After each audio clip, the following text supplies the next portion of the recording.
আগে আগে তো নেওয়া হয়েছে, আজকে আবার নেওয়া যত পারবো অত ভালো না। হোক বা হ্যাঁ ওটা হোক এটা করি।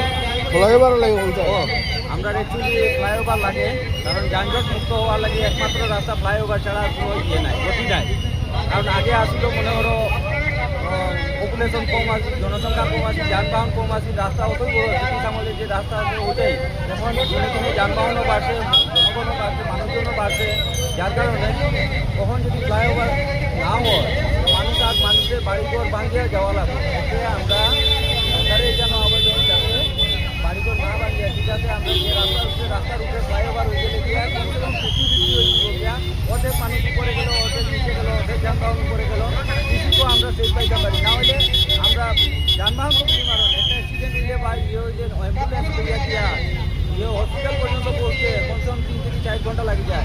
এই সুবিধা লাগিয়া আমরা সবের সমান আমরা যে চাহিদা আছে সরকারের এই যেন যে ফ্লাইওভার অতিরিক্ত খুব জলদি মানে স্টার্ট করা হয়। কারণ আগে ইঞ্জিনিয়ার ওই গেছে, টেন্ডার হয়ে গেছে, টেন্ডার হয়ে গেছে, কিন্তু এখন পর্যন্ত মোটামুটি কাজ আরম্ভ হন না। কাজ আরম্ভ ছাত্রশ্রেণী যুগ আছে, তার বাড়িঘর ভাঙি দিব, আমার দোকান ভাঙি দিব, এই করিয়া বা আমার জায়গায় দিব গিয়া এই ইয়ে লাগিয়া তারা অবজেকশন করতেছে।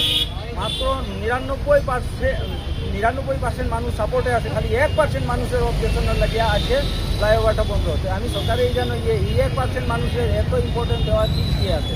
আমরা 99% মানুষ সরকারের সাপোর্টে আছি। এটা ভালো একটা কাজ করতেছে যে আমরা ফ্লাইওভারটা যত তাড়াতাড়ি হয় আমরা ঠিক আছে 6 মাস 1 বছরের ভিতরে যাতে গিয়ে আমরা ঠিক আছে। তাহলে ভিউয়ার্স এই ভিডিওটা শেয়ার করবা, হ্যাঁ দর্শকের কাছে পৌঁছাই করবা। আমার যদি ভালো লাগে